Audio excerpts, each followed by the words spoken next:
But climate change will limit that growth, says Jeremy Porter at the First Street Foundation. Really lost appreciation or lost value over the next 30 years. That loss won't be felt evenly, he says. Housing markets in areas with weaker economies like the Rust Belt could take a bigger hit. Meanwhile, markets like Los Angeles, Miami, and Houston, which face strong climate hazards, could actually keep growing.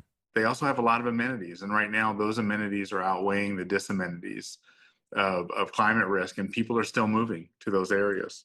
That could keep pushing up home insurance rates. One way to mitigate that is to build and retrofit homes to make them more resilient to hurricanes and wildfires, says Michael Newman with the Insurance Institute for Business and Home Safety. Yes, it may cost a few $1,000s more, and I'm not underselling what that means for many families, but that can lead to longer term savings over time for them. States and cities can also encourage development in places people are likely to migrate to, says A.R. Siders at the University of Delaware. If we do this proactively, we can actually give people a lot more options. But whether communities across the country are up to that task, Siders says, is an open question. I'm Henry Epp for Marketplace. And in Los Angeles, I'm David Brancaccio. It's the Marketplace Morning Report. From APM, American Public Media.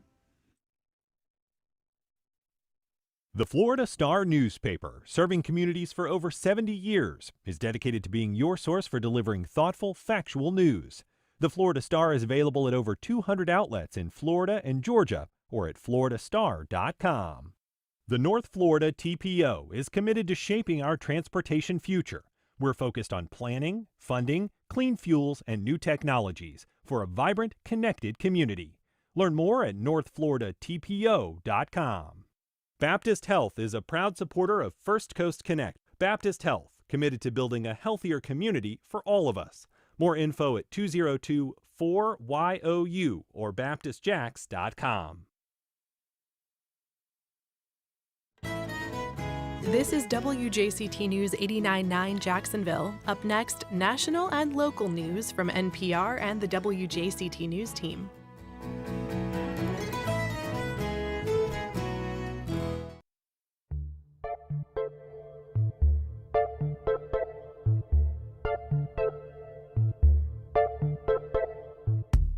Good morning, I'm Ann Schindler. On today's First Coast Connect, we talk to medical trailblazer Dr. Charles McIntosh, Jacksonville's first Black pediatrician, about his OneJax Life Achievement Award. Then, why was the FBI surveilling Jacksonville civil rights leaders? We talk about those revealing files, part of the library's African American History database, and putting special needs kids center stage at a local fashion show, and how you can support the annual fundraiser. Join the conversation. Give us a call at 904-549-2937. You can also email firstcoastconnect@wjct.org or tag us on social. It's all ahead this hour after the day's news.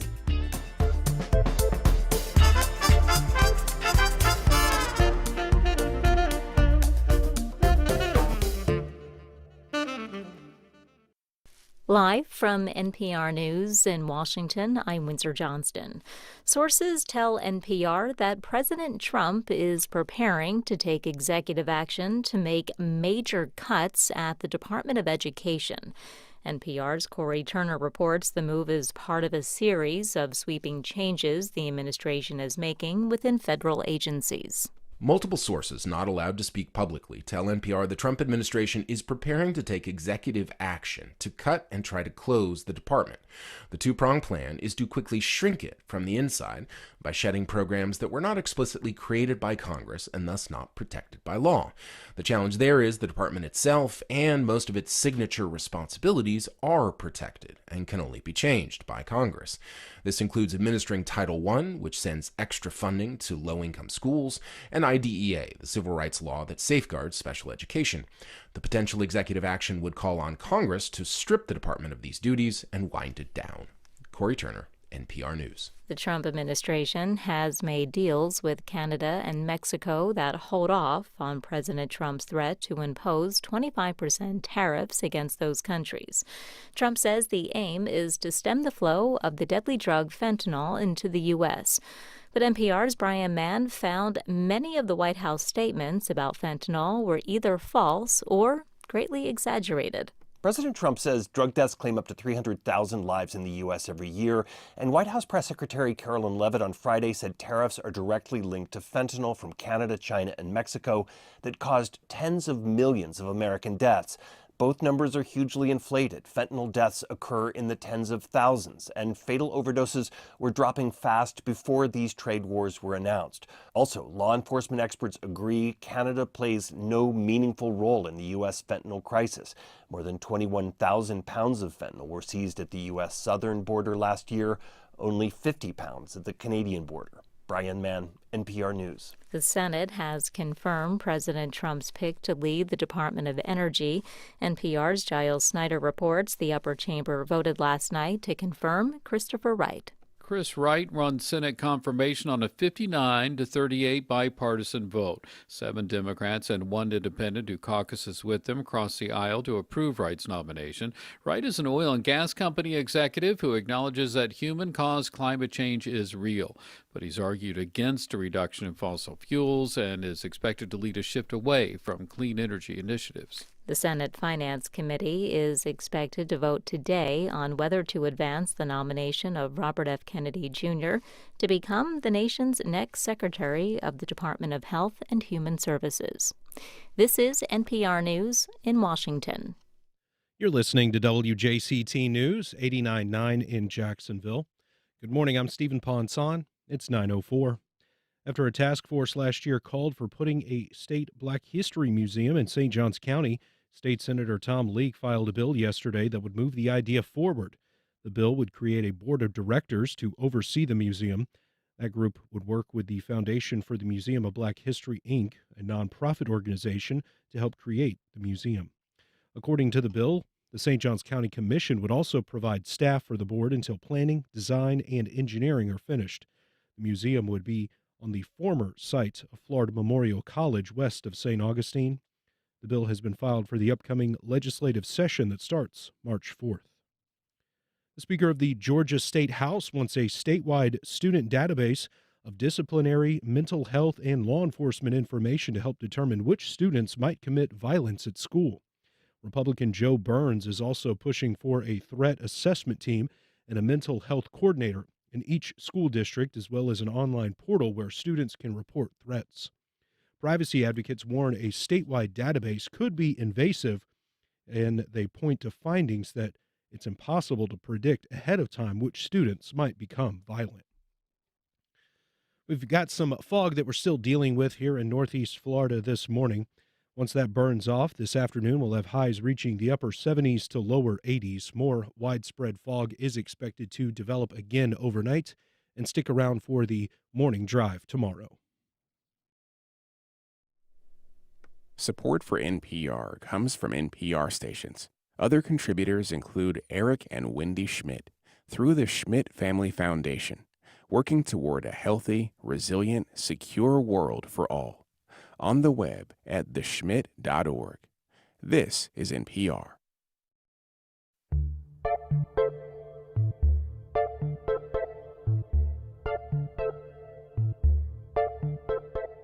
Support for First Coast Connect is provided in part by Baptist Health and North Florida TPO. Good morning. I'm Ann Schindler, and this is First Coast Connect. Today, from tackling sickle cell disease to health disparities, Jacksonville's first Black pediatrician changed the lives of many on the First Coast. Now he's being honored for a lifetime of achievement. Later in the program, FBI surveillance files document a comprehensive archive along with all of the state's Black newspapers, part of the main library's history collection. We'll take a look inside. But first, we're joined by Jacksonville Dr. Charles McIntosh, who's being honored by OneJax with its highest honor, a Lifetime Achievement Award. Welcome, Dr. McIntosh. Thank you. We're also joined by his greatest champion and a man who nominated him, Lawrence Dennis, longtime educator, principal, and board member of the Kids Hope Alliance. Good morning, Mr. Dennis. Good morning. So, Dr. McIntosh, first of all, congratulations. You were the first pediatrician in Jacksonville in 1958. You were the second only in Florida. Remind us a little bit of what it was like to practice at that time. Well, when I arrived in Jacksonville, 1958, I found it in almost the same condition as it was before I entered medical school. I'm a native of Jacksonville, Florida, and over the years I've come to love it as a place to live.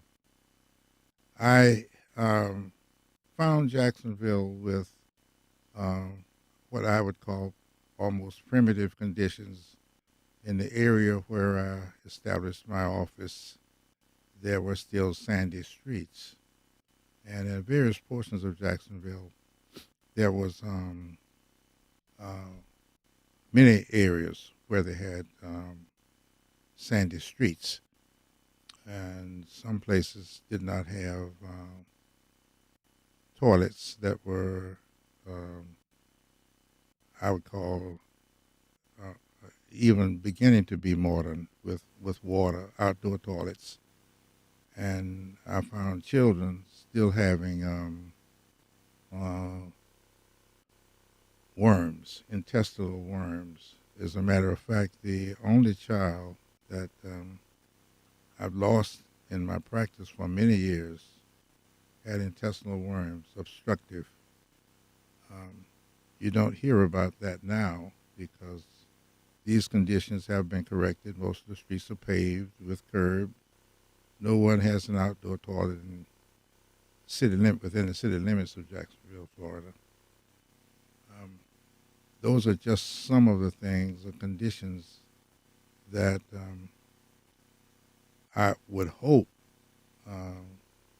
do not exist anywhere else in the state of Florida.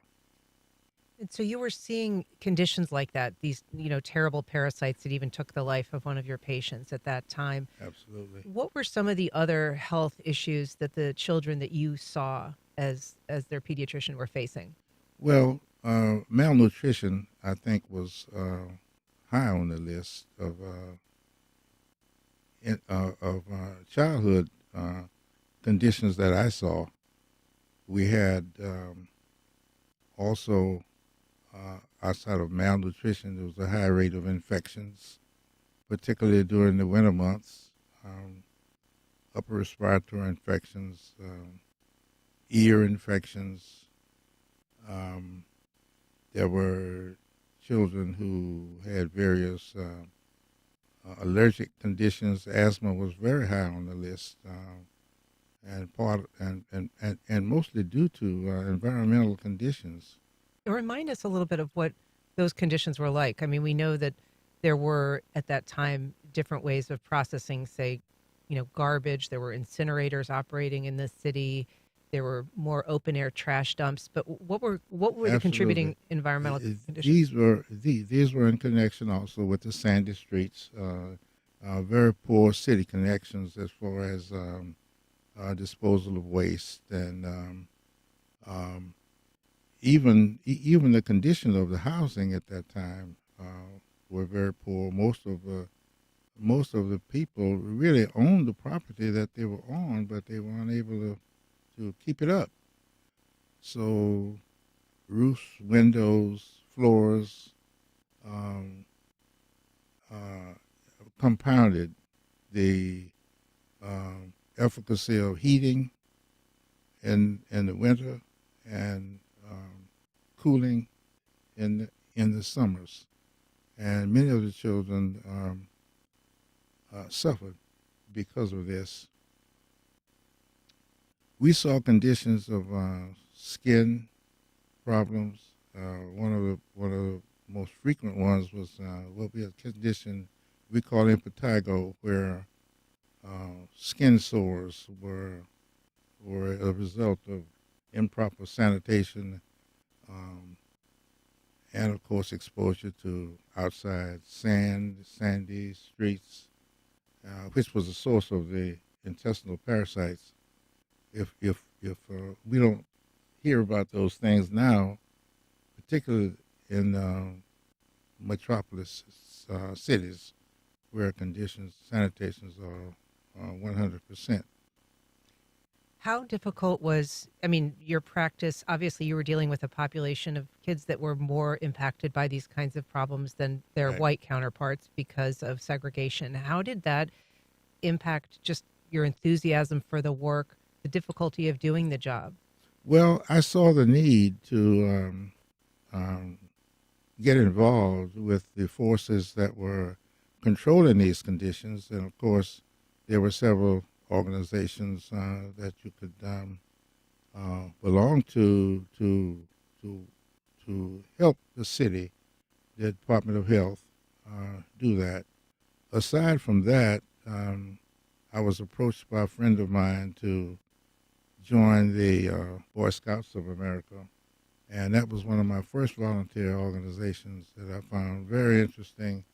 I was a scout myself as a child, and I remember those moments with my scoutmaster. I never really advanced far enough in it to become involved at the higher levels of scouting because of my schoolwork and availability. But I did find that the Northeast Florida chapter of Boy Scouts of America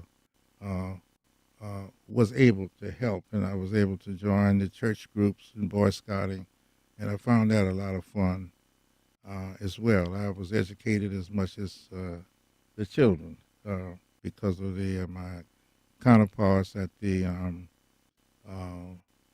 supervisory level in scouting, and I enjoyed the camping. I enjoyed the interaction with the boys, and it was just an overall good time for me for that.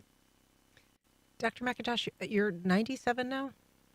97, and in a few weeks, I'll be 98. All right. Happy almost birthday. I want to bring Lawrence Dennis into the conversation. We are talking to Dr. Charles McIntosh. He's the first Black pediatrician in Jacksonville. He's being honored with a OneJax Humanitarian Award, its highest honor this year. Lawrence Dennis, you are a well-known person in the community as well, longtime educator. You're a board member at the Kids Hope Alliance. You've been involved in a lot of children's issues just by virtue of being a principal and working with kids your whole life. What is it about Dr. McIntosh's particular legacy that you think is worthy of being recognized? Well, when you think in terms of this gentleman and what he's accomplished right here in his own hometown, not just having an effect on the local, but also the entire state. The fact that he is a member of Kappa Alpha Psi Fraternity Incorporated, which I'm a member of the fraternity as well. As a matter of fact, I serve as the executive director for our foundation. And you're wearing the insignia on your sweater right now. I most certainly am. Tell us what that fraternity does and is. What's its driving mission? Well, when you think in terms of our motto, achievement in every field of human endeavor. And Dr. Mack pretty much is a shining example of exactly what that's all about. Thinking in terms of the fact that he has been a member of this fraternity now for 80 years. 80 years. And the kinds of things that he's done in his community, not for himself, but for those that he's practiced with. He's been very, very vocal in terms of the old Stanton High School, doing a lot of work as far as that is concerned. And when we think in terms of overall body of work, we as the foundation decided to lend his name to an endeavor that we're involved with. There's the creation of a building that's located, that will be located in Health Zone 1, right off Moncrief Road. It's going to be entitled the Dr. Charles B. McIntosh Community Achievement Center. This is a 17,000 square foot facility that we are building in conjunction with Wilson and also Sulzbacher, that will have a medical component that will encompass 4,500 square feet of the 17,000 and provide services, pediatric services for students, for kids in that particular area. The fact that with what he's done within this community, the medical component, Do you want to run us through some of his accomplishments? I mean, I've got a long list of them here, but just some of the things that he's best known for. Well, obviously, you've already mentioned the fact that he is the first Black pediatrician here in Jacksonville, the second in the state of Florida, to practice. He's also been recognized by 2 governors, Governor Graham and also, I believe, was it Governor Askew, for awards. He's done a lot of research with sickle cell. He's been recognized by the University of Florida for his accomplishments, for those similar types of accomplishments. And the thing about it is, this is one of the most modest individuals that you'll ever want to meet.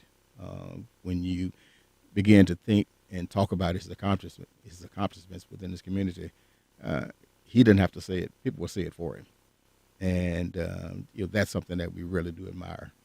Do you recall when you first met him or first heard of him? During my time, I did 37 years in Duval County Public Schools. I was elementary principal, middle school principal, senior high school principal, and also regional superintendent of schools. So I knew the name. Did not actually meet him until I got and became active within the fraternity. But it all matched. It all matched, and the fact that there are so many individuals that hold this man in great esteem. He has such a level of respect within this entire community. It didn't really matter, white, black, medical, non-medical. He has made an impact, and that's why we felt it not robbery to associate his name with this facility that we're doing.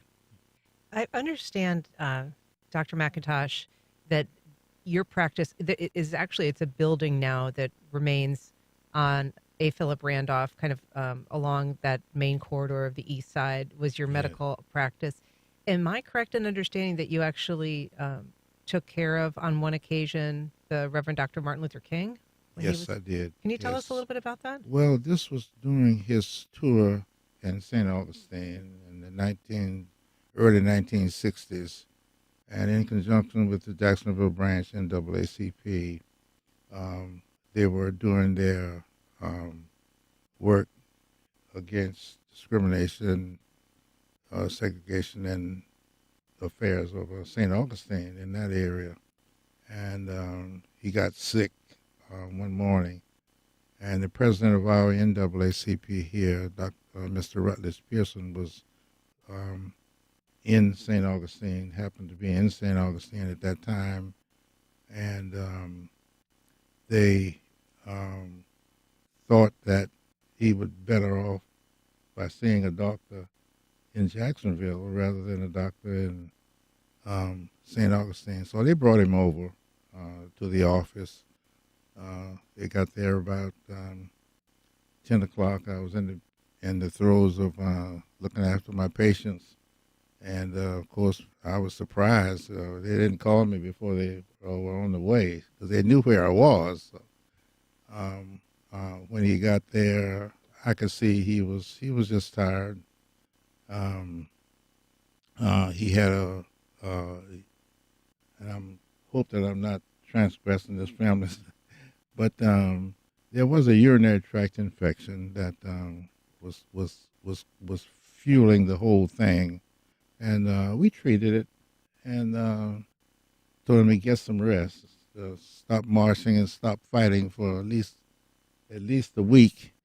And he got over it. But I don't think that he put this as a big deterrent of anyone for doing that kind of work. But did he follow doctor's orders as far as you know? He followed doctor's orders. He went back to St. Augustine. I never saw him again. Yeah. That's quite a moment in anyone's career, I would guess. Yes. Yeah. Mr. Dennis noted your work on sickle cell, and for people who don't know much about the disease, it is an extremely painful, often fatal. It afflicts the African American population more. Yes, I was fortunate enough to get involved in this disease as a result of the work that was done at Howard University on Dr. Scott, who was a pediatrician there and very involved in the disease. Not much was taught about sickle cell disease in medical school at that time. And I was involved with it a bit at New York University as a result of my biochemistry work there. And when I went to medical school, of course, I think I knew more about it than anybody else because of that. Not very much is taught, and when physicians entered practice at that time, not very much interest. But coming to Jacksonville, with a large African American population, there was quite a bit of interest in it, and I joined those forces.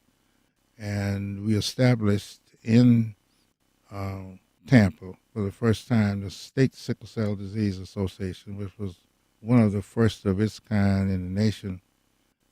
Florida led with about 21 chapters of volunteers that really were serious about their work in the community, and was established and was able to establish with the University of Florida and many other teaching hospitals in the state of Florida, units that was able to take care of sickle cell disease as much as we knew about it at that time. At the present day, over the last 50 years, we have developed several ways that we can manage the disease. You might call them cures, but patients now are much better off than they were 50 years ago with this disease throughout the nation. And no small thanks to the work that you've done on that. Dr. Charles McIntosh, congratulations so much on your OneJax honor. Really appreciate you being here today. It's very nice to meet you. Thank you. And Mr. Lawrence Dennis, who nominated him, thank you so much for being here as well. Thanks so much for inviting us. This man has a wonderful story, and I love having the opportunity for him to tell that story. It should not be a secret. And again, for individuals that may be listening that would like to support the efforts for the construction for the Dr. Charles B. McIntosh Community Achievement Center, you can certainly do so through Kappa Jacksonville Foundation Incorporated. All right. Thank you so much, Dr. Dennis. Coming up next, liberating the stories from Jacksonville's African American History Archives.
Welcome back.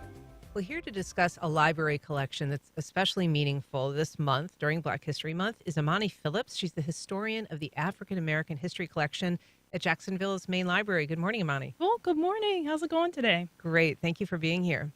I want to ask you, there are several databases of African American history at the main library. Can you just kind of run us through what's available? Oh, lots. So the one I've been trying to promote more than any of the others right now has been the Black newspaper collection, as we only have it right now because of the Mellon grant we received last year. So that pulls from several different African American newspapers across the United States. I think between like the late 1800s starting. So some of them are quite old, and it's just freely accessible to library users. So I always... This includes some local papers, some statewide papers in Florida as well? It does not, actually. So interestingly enough, I think the closest one is Atlanta. Okay. That they have. But Jacksonville pops up all the time. So we've got a lot of really cool people from Jacksonville. So I always encourage people, I'm like, you may not see Jacksonville on their list, but you will find a lot of Jacksonville there. And you can do some searching, some database searching by Jacksonville. I was poking around a little bit last night, and you can find stories about race riots. You can find stories about protests. All sorts of things were happening, obviously, in around the First Coast. And so there are a lot of mentions, and like you said, in Atlanta, Detroit, other publications. Yes. So it's a super valuable resource. And even things that weren't published in our Main Street papers, you'll see in those publications. So I know there was we had a researcher very interested in the Negro League Baseball. And in Florida Times-Union during that time, they weren't reporting it because that is not real baseball to them at the time. But we were able to find stuff on those databases. That's the red caps, right? Yes. Yeah. Interestingly, one of the people that, the red caps, I guess, were named for the Pullman porters, the train workers that used to wear red caps. That was kind of how they got their name. And the person that unionized them, the first black union was A. Philip Randolph. There's a street named after him here, but he's a big figure in the civil rights movement. And there's actually an FBI file on him there as well, part of this database. Can you talk about the presence of the FBI files and why these civil rights leaders were being surveilled in the first place? So basically just because they were still, the civil rights movement, a lot of the things happening were technically legal, unfortunately, across the United States. Technically illegal? When you are protesting, especially at that time, they considered it un-American activity. A lot of the FBI would be keeping tabs on them because they're like, well, these are people who are disturbing the peace, or even in places where it is technically, legal, it's still, you are disturbing the peace, you're disturbing the status quo. So I haven't gone through like every FBI file ever, but we do have it on microfilm. So you can always just stop by the library and read through. But usually they'd be in chronological order, and truly it would just be like, on this date, so-and-so is doing this, but just slowly just trying to keep tabs on people over time. And some of them are available as well online through the FBI, but not all, interestingly enough. Yeah, and I think you've noted that a couple of the main figures from Jacksonville, including James Weldon Johnson, who also was surveilled by the FBI, that his file is not available on that national database. It's not online in that sense. Yes, which I thought was really unusual.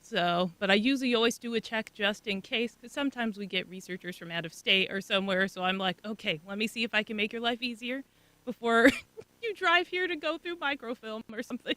Talk a little bit about your role as, working in these archives. And I'm thinking particularly in assistance, because going through microfilm can be very time consuming. It can be a little dizzying if nobody's ever done it. It requires sometimes a lesson, just how to operate the machines. What is your role in helping people access some of this information? Usually just being patient, and just having good customer service really is all it takes. Because usually, for the most part, the microfilm's pretty intuitive once you get used to it.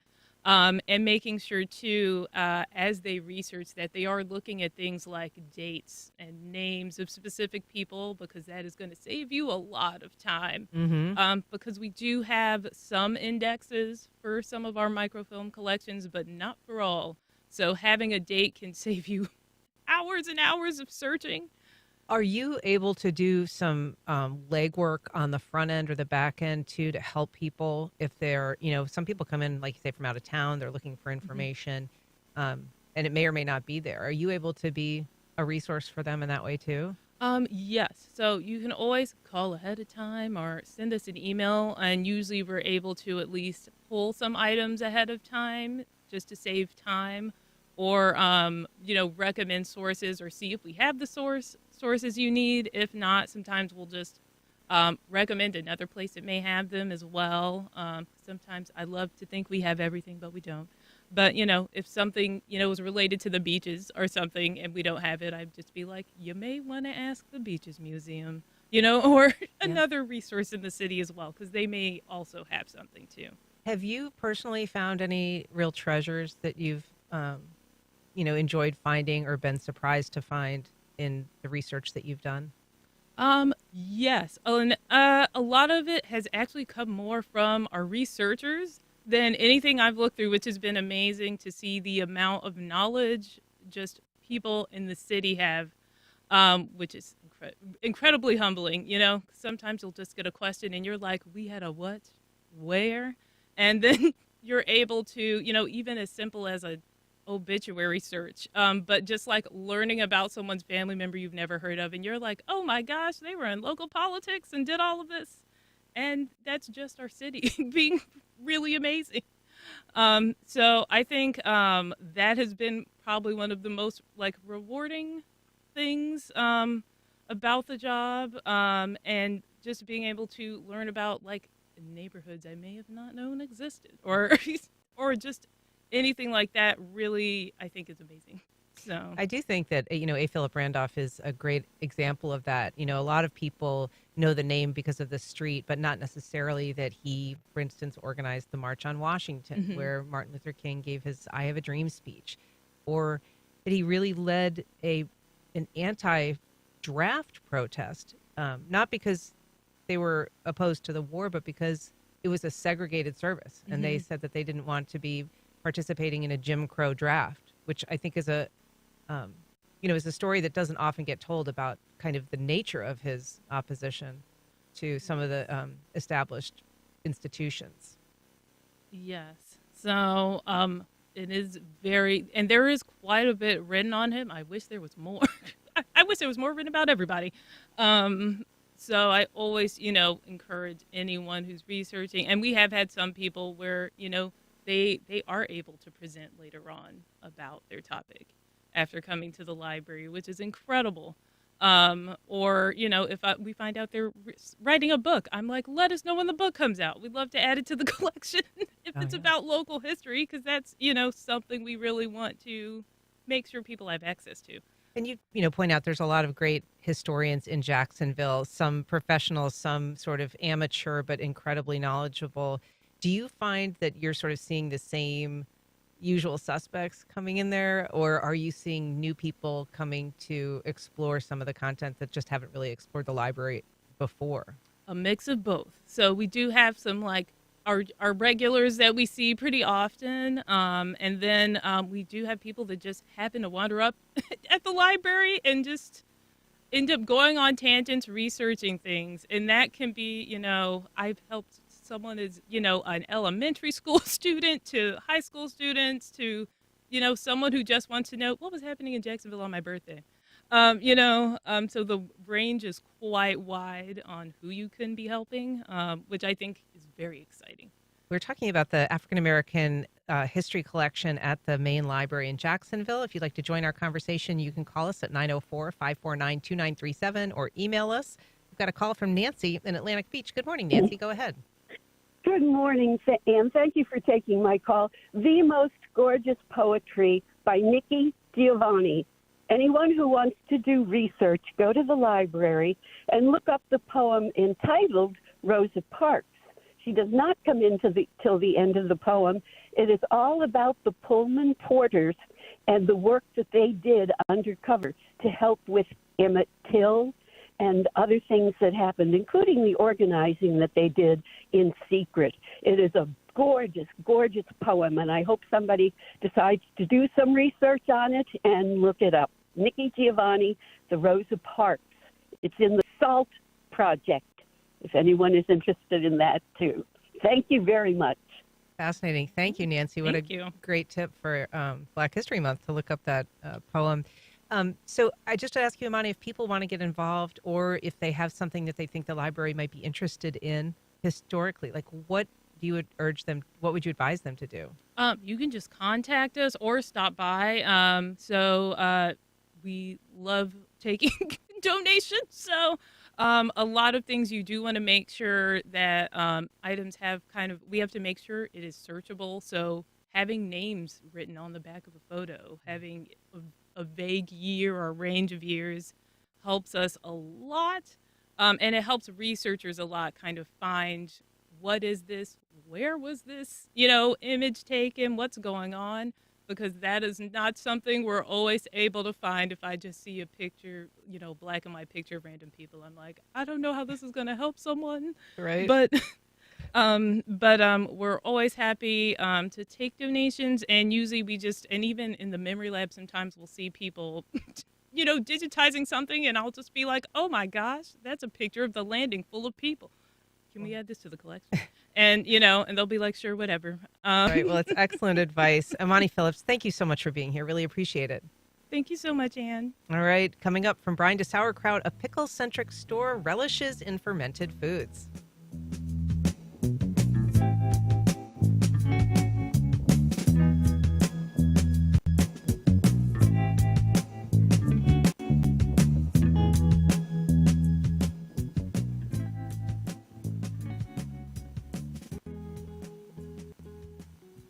Welcome back. Well, from kimchi to sauerkraut to live brine, Jacksonville's first pickle-centric storefront is now open. I'm joined now by Shai and Charlotte Zabari, co-founders at Olive My Pickle and the new Pickle Factory. Welcome, both of you. Hi, good morning. Thanks for having us. It's great to have you. So the Pickle Factory opened, like a couple months ago now? Yeah, October 19th was grand opening. Congratulations. What is the Pickle Factory for people who have not had a chance to be there or check it out online? Yeah. First of all, the Pickle Factory is home to all of my pickles, full line of products. We have over 40 different kinds of, like you said, pickles, kraut, kimchi. But it's also a store for pickle lovers to find all things pickles. Yeah, and you guys are wearing a little of the pickle swag today. You've got pickle T-shirts, Make Pickles Not War. Got a pickles. I saw a pickle lover hoodie. Oh, yeah. So there is swag there. But the focus, obviously, is on the products that you guys have been making and selling at the Riverside Arts Market for how long now? I would say over a decade. Oh, yeah. Like since they opened. So if you're not hearing the Olive My Pickle, it's obviously a cute little play on words. Where did the inspiration come from to start making and selling olives and pickles? Sure. So years ago, Shai and I had a small urban micro farm, and during that time, we were trying to make that work, and we were growing cucumbers, and Shai took those cucumbers and he started making pickles on our counter at home.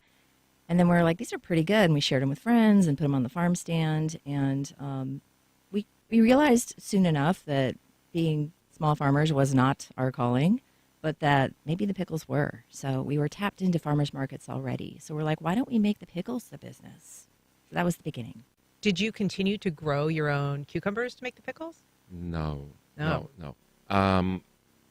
didn't. How did you come up with the recipe? Was that something that you just were inspired? Inspired by my grandparents from back home. Originally, I'm from Israel. So a lot of the time we spent time with parents and grandparents and watching them and memorizing the flavors, smells. And so you guys have had, a lot of success at Riverside Arts Market. You're sort of a beloved little bastion of the place there. But Thank you. What made you decide to go bricks and mortar? Sure. So we've done farmers markets from the beginning, and we've been around since 2010, so 14 years of markets. Back in about 2018, 2019, we really decided to get serious about going online. We had tried our hand at distribution to grocery stores throughout Florida, but realized where we really wanted to be was online, so we could be in direct communication with our customers and control the message and all of that. So really we've been doing the digital marketing e-commerce thing since 2019. Really took off in 2020, and it's grown ever since then.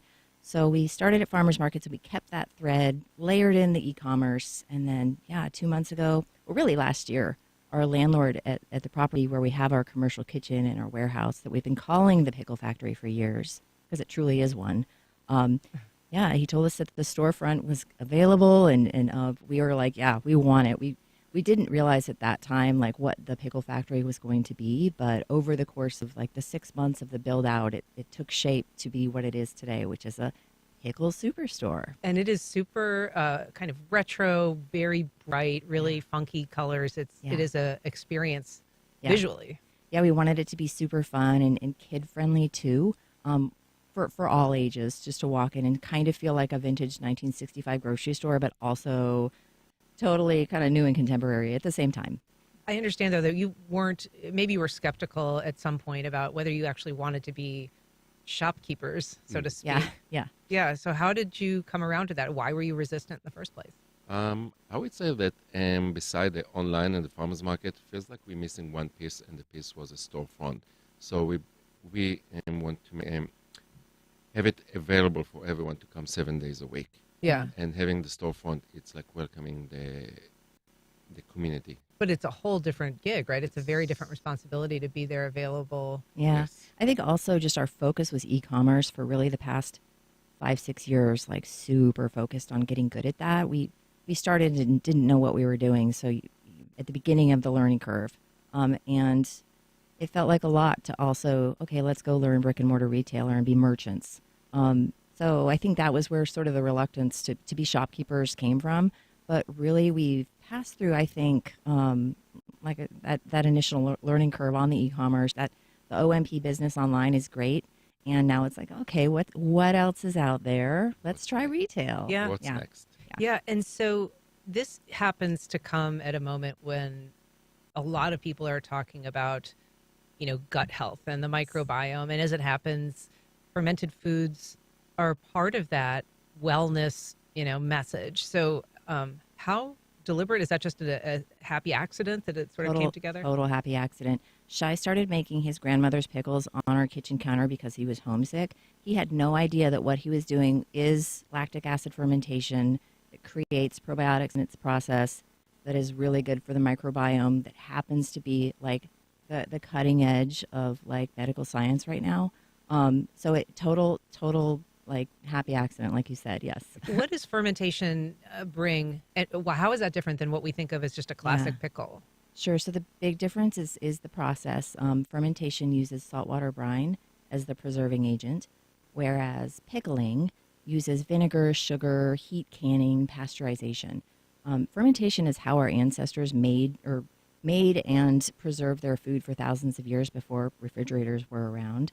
And vinegar kind of came into the scene, kind of after the Industrial Revolution. So really, this is an ancient wisdom practice, and people have been eating live culture foods for almost forever. So it is a different process.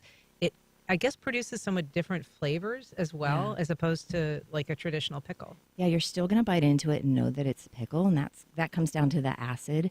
There's lactic acid in a fermented pickle. Vinegar creates something called acetic acid. So but it's still acidic. So you get that pickle punch and you get that flavor. A lot of people come up to us at the farmer's market and they try it and they're like, wow, that's the best vinegar pickle I've ever had. And we're like, well, okay, but there's no vinegar. What?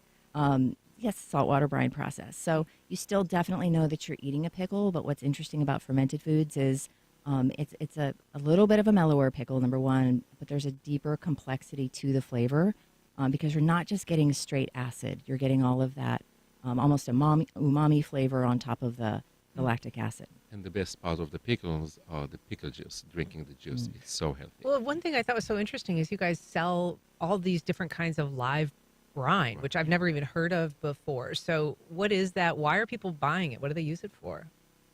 Yeah, we got told for years, like, pickle juice, you got to have pickle juice. And we're like, oh, okay, I don't know how many people would actually buy that. But we tried it, and we put out our classic kosher dill pickle juice and one that was flavored with turmeric, and they became extremely popular. So, and these are just like beverages. They're not something people are taking and pickling their own stuff no, in. They're just drinking. Yes, and it's not like a kombucha that you would, sit down and drink at lunch. You treat it more like an elixir. Drink a shot in the morning, maybe before bed if you're struggling with like leg cramps, because our pickles are filled with high mineral sea salt, sodium, potassium. Those are electrolytes that aid muscles. And so what do you hear from people who are drinking this or just eating your products? Yeah. So first of all, the gut health benefits are great. Like introducing live culture foods to your resident microbiome helps that strengthen. There's also prebiotics, which is fiber, which helps. We all need to be eating more fiber. Fermented foods also have live enzymes in them, which aid digestion. That's why cultures spanning back thousands of years have always eaten or had fermented foods on the table with a meal. It was understood that you need to eat live culture foods along with your meal to help digestion. Yeah, and so people that you have sold to have experienced some benefits? Oh, for sure. A lot. We have thousands of testimonials that people actually got healed over time, and doctors recommend it, and basically healing the gut system. Yeah. So what is the variety now that you have? You've got a number of olive kinds. You've got a number of, so just run me through what's Sure. available. We have over 40 different products, pickles, sauerkraut, kimchi, live culture olives, vegetables, hot sauce, and our live brine And collection. flavored pickles. Oh, yes. 5 different pickles. Kosher dill, garlic, horseradish, spicy, and onion. Yes. And am I correct in understanding that over the holidays you had sort of a holiday flavor pickle?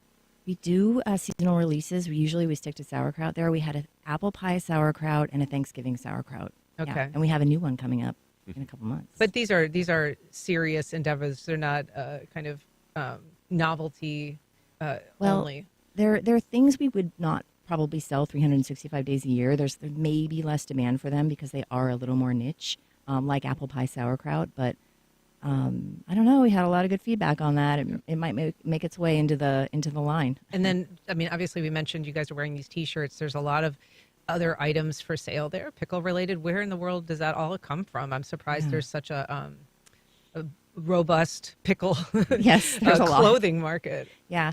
Well, there are a lot of like different pickle products out there, and we went sourcing for all of that while we were building out the store. But in that endeavor, we realized there wasn't a lot of like super cool, like fashionable, stylish, fun pickle merch. So we created our own brand around that called Because Pickles. Oh. A lot of people don't know that we kind of like introduced that at the same time that the store was launched, and we're going to be doing a digital marketing campaign around that in the next couple months to truly launch that as our next e-com venture. And we haven't said where the store is, so for people who are trying to find it, it's like in Lakewood. Yeah, Lakewood area? we call it Lakewood-ish, but yes, yeah, University and St. Augustine Road. And it's open 5 days? 7 days a week. Wow. Yeah, we're going for it. All right. Well, if you want to see Shai and Charlotte Sparry behind the counter, get some of their pickles and olives, you can check them out at the Pickle Factory. Thank you so much for being here today. Appreciate Thanks it. for having us. This was fun. All right. Cool. And we'll be back in just a minute.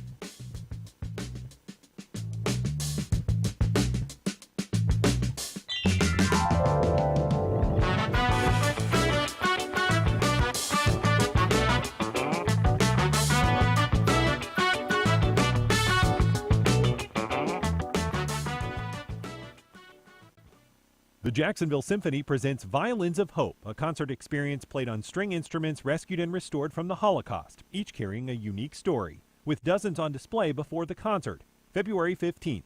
Tickets and more at jacksymphony.org.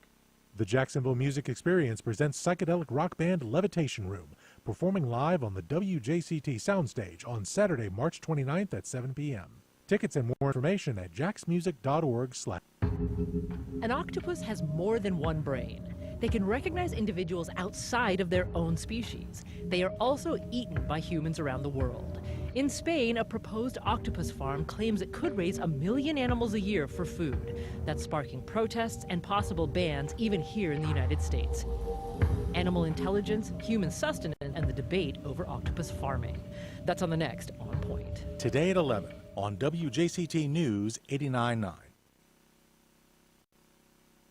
In one of his first acts, President Trump signed an executive order stopping all refugee admissions into the country. That decision has been called cruel and unconscionable.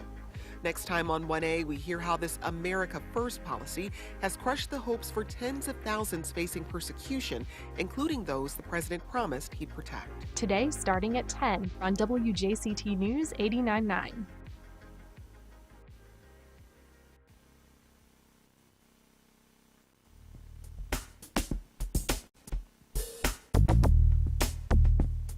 Welcome back.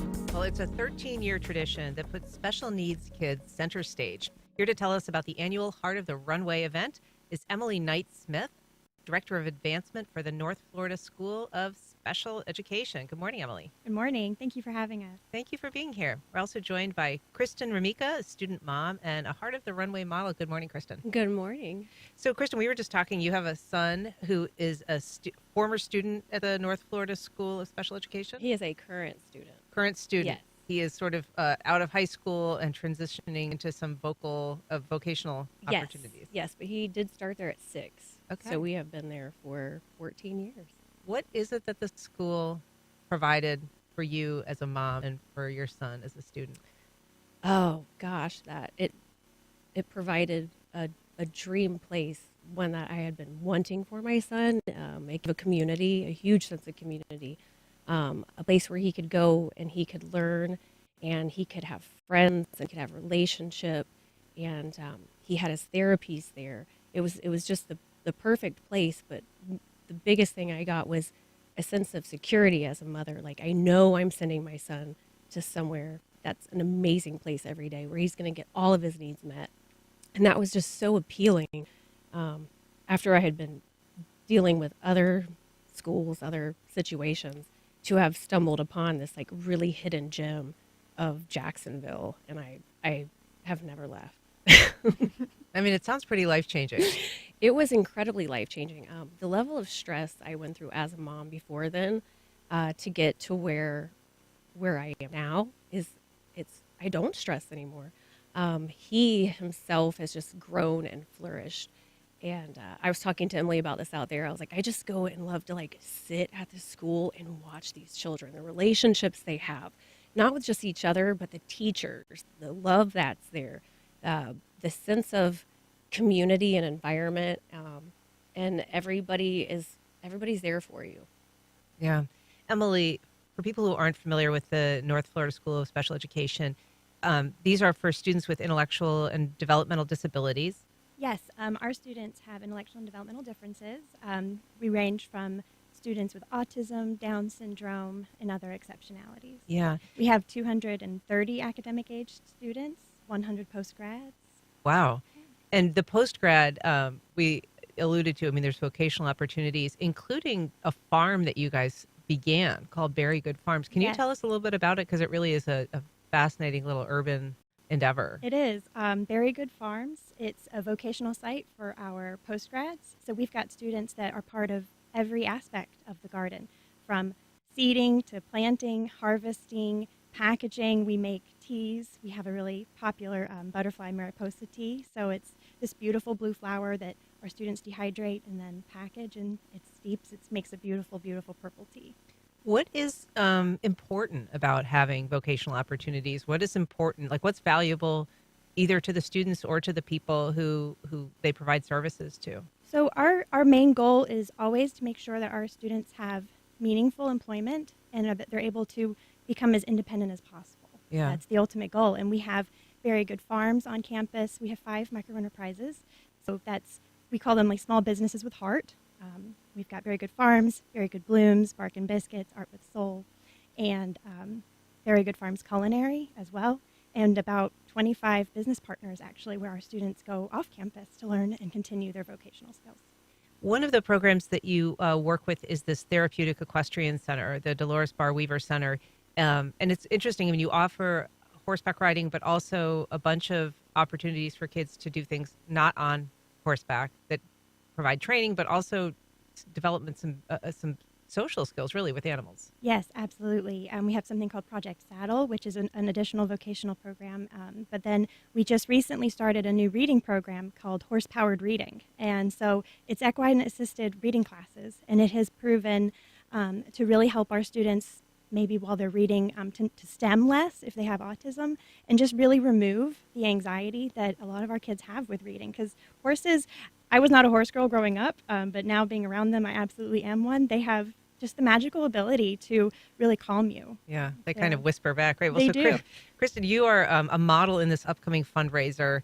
It is Heart of the Runway. It features all kinds of prominent people on the First Coast, some students as well. Yes. So tell us a little bit about the event.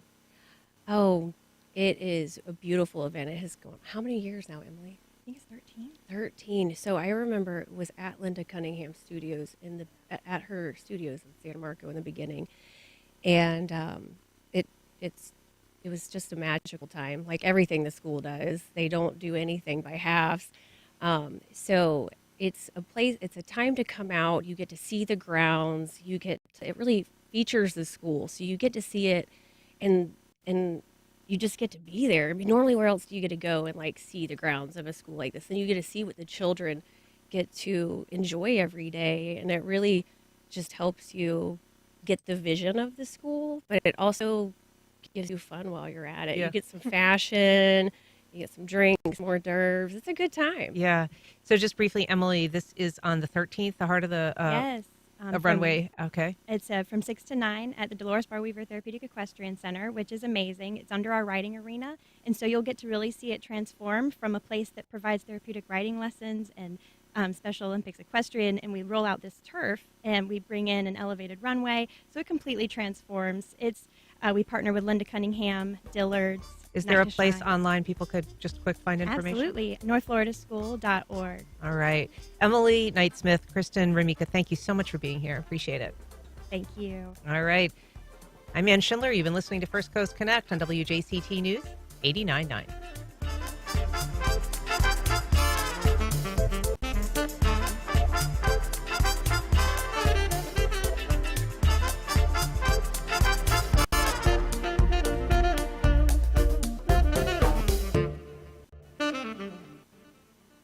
Support for First Coast Connect is provided by Baptist Health and the North Florida TPO. Baptist Health is a proud supporter of First Coast Connect. Baptist Health, committed to building a healthier community for all of us. More info at 202-4YOU or baptistjax.com. The North Florida TPO is dedicated to transportation planning, funding, clean fuels, and new technologies for a vibrant, resilient, and connected region. More information available at northfloridatpo.com. The Florida Forum Speaker Series presents an evening with novelist, journalist, and Floridian Carl Hyacin, moderated by author and FTU reporter Mark Woods, Tuesday, February 12th at 7 p.m. Tickets available at thefloridaforum.com.